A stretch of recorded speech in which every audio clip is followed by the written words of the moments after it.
Good morning and welcome to this week's press conference. We have two topics today, both of which will focus on family-sustaining careers right here in Erie. First, we want to announce the opening of the application process for the Plumbers Union apprenticeship program. And second, we'll highlight an Answer the Call police and fire recruitment event that'll take place on February 20th. I'll start by telling you about a great apprenticeship opportunity through Plumbers Local Union 27. This is based on Pittsburgh, which has a shop here in Erie. If you're eligible, you need to be 18 years old or older.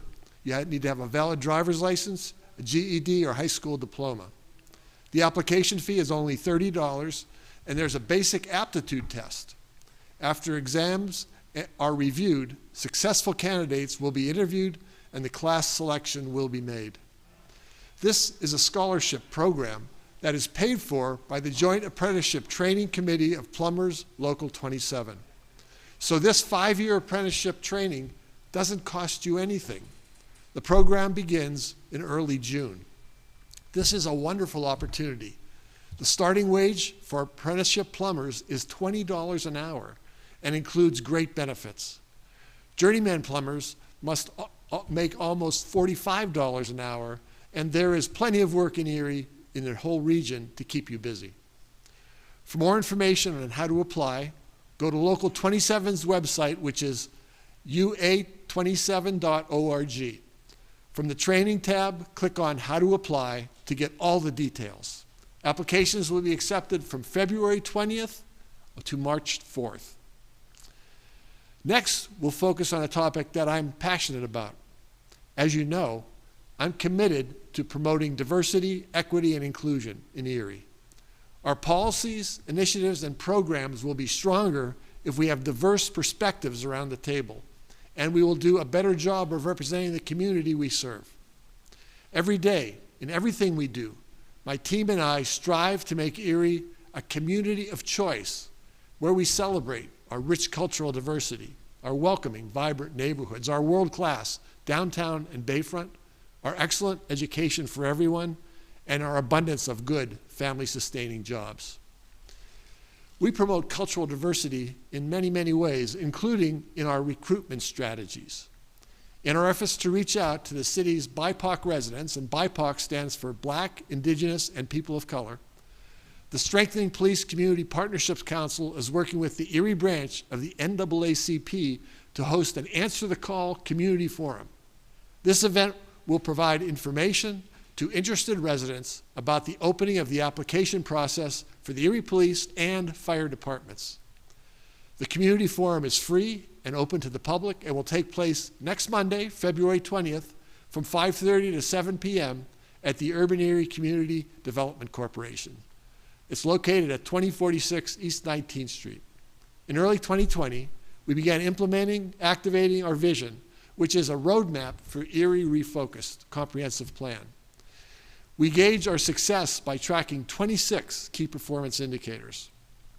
In regard to increasing diversity, we set a goal to increase 15% the number of BIPOC and female police and fire candidates who take the test and pass it.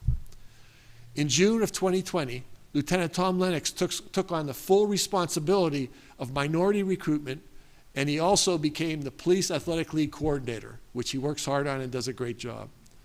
Through the oncoming efforts of Lieutenant Lennox, who you will hear from next, Michael Otla, the city's community liaison, who's here with us as well, the Strengthening Police Community Partnerships Council, the community partners like the NAACP, we have exceeded that 15% goal every year.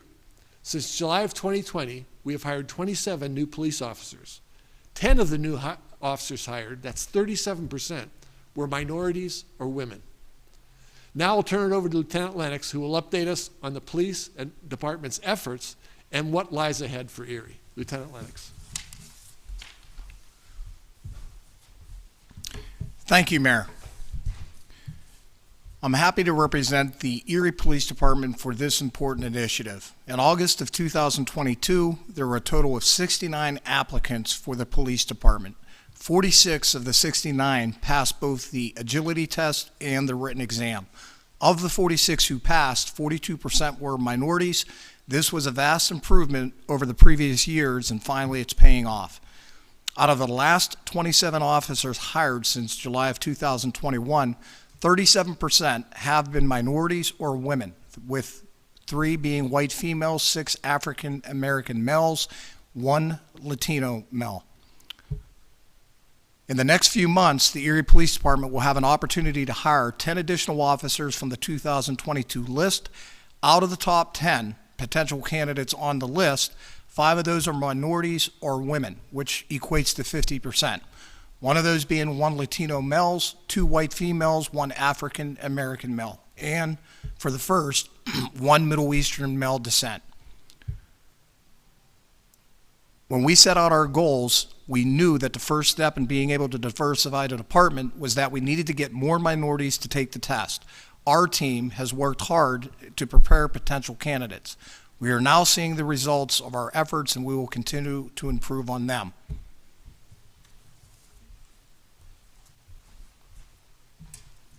Thank you, Lieutenant Lennox. And I have to comment, I think that's the shortest speech I ever heard you give. That's incredible. That's incredible. Those are incredible numbers you shared, and the officers we hired are passionate, they're engaged, they're committed, and they more closely resemble the community that we serve, which is what we're trying to achieve. There will be more information in the future about this, but we want to alert everyone that the 2023 police applications will be open from April 3rd and close on June 30th. Unlike the police department, which recruits every year, the fire department recruits every other year. Now, they've got big news to share about the fire department's recruitment strategy. Erie Fire Chief Joe Walko will now explain what their plans are. Chief Walko? I am happy to share an exciting job opportunity,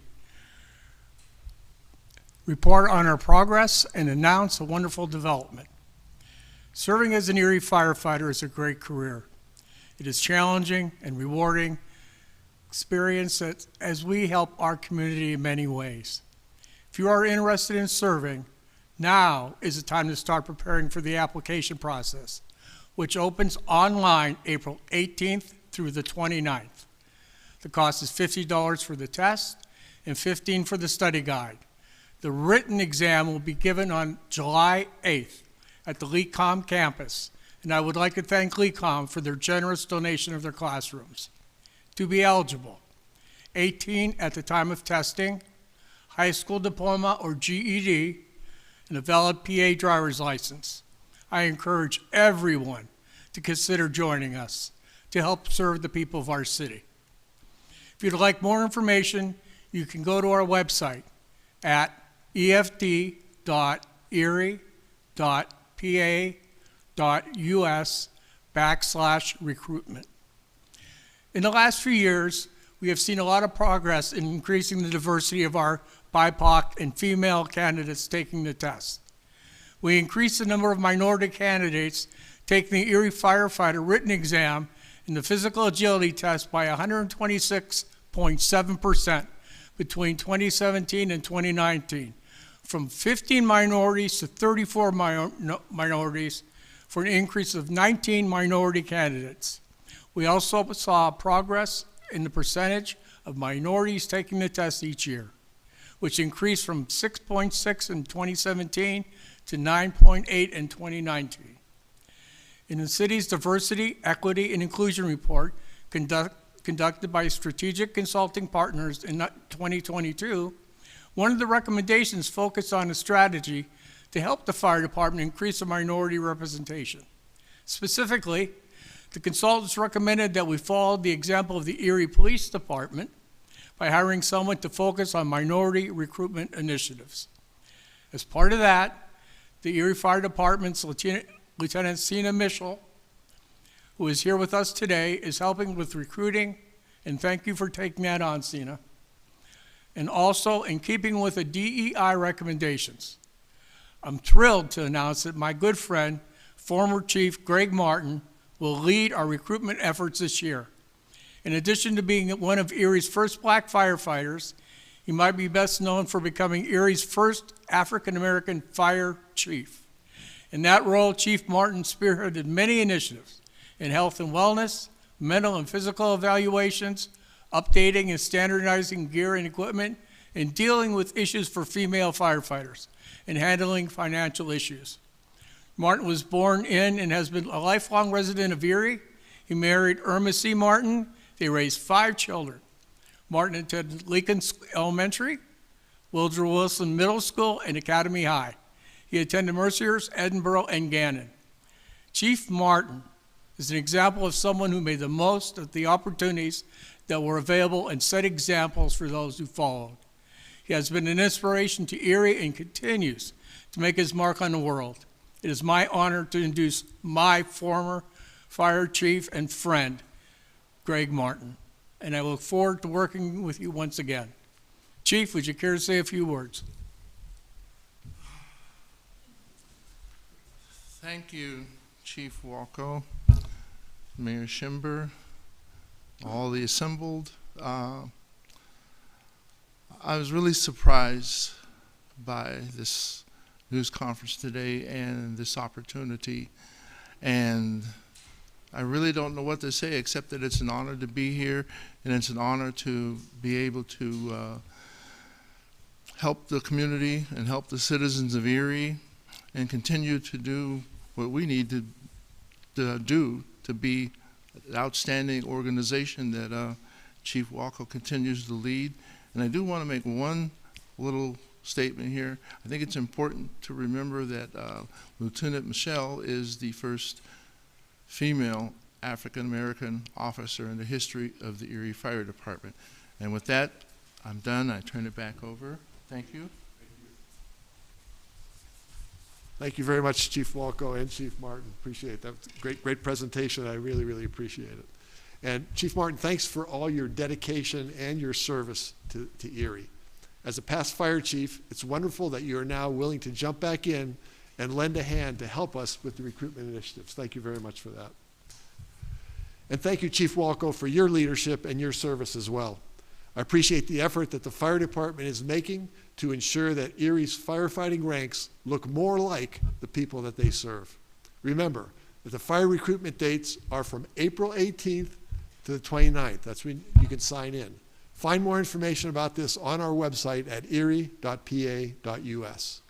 Lastly today, I'd like to ask Gary Horton, who's the president of the Erie chapter of the NAACP, to remind us about why these initiatives are so important and how you can take part in Monday Answering the Call event. Gary, welcome. Good to have you here. Thanks for being here. Thank you, Mayor. And Mayor, I'd like to preference my comments by saying this. The NAACP is the oldest civil rights organization in the world. It was founded on February 12th, 1909 by white and black citizens of the United States. So we just celebrated a birthday during Black History Month here. And the Erie branch NAACP was founded in 1918, 9 years. So that makes the Erie branch as well a little old. And I think that it's been our privilege in that over 100-year history of Erie to work in partnership with the city of Erie to increase diversity within the public safety branches of the local government. And now I would like to share my prepared comments.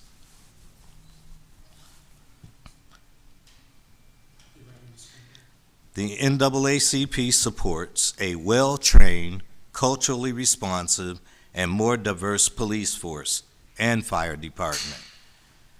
We must do everything possible, including hiring more diverse candidates and ensuring that they are properly trained in order to proactively prevent the kind of things that we see that are happening across the country. And with that, I'd like to thank personally my friend Greg Martin and Lieutenant who dropped tickets off to me the other day. I'll make sure I take care of that. And the Erie's first African-American firefighter. she has big shoes to fill. And if she follows the example of Erie's first African American police officer, who passed away last fall, former Deputy Chief Jackie Ratcliffe Wokage, she'll make a great contribution, not just to the city of Erie, but to the citizens of Erie, and represent a fine example for the youth of Erie of what they can do if they emulate the people that are sitting before you. Thanks again. Happy Black History Month. And we look forward to seeing you on February 20th at the Quality of Life Learning Center, 2046 East 19th Street. We hope to have a pretty large crowd of young people and that are people that are interested in becoming firefighters or police officers in our city. God bless you, and thanks. Thank you very much also, Gary. We appreciate all you're doing. We're happy to partner with the NAACP on this event. You know, today we talked about a lot of jobs that are available, and they're good paying jobs. They're great opportunities available to everyone in Erie. I'm especially proud of the work that we've done to increase the recruitment and the hiring of minorities and women in our police and fire ranks to make the people who serve Erie and protect Erie look more like all the people that are here. And that concludes this week's press conference. Please continue to follow us on social media for the latest updates on everything happening in Erie. Everyone who spoke is now available for interviews. Thanks very much for watching today.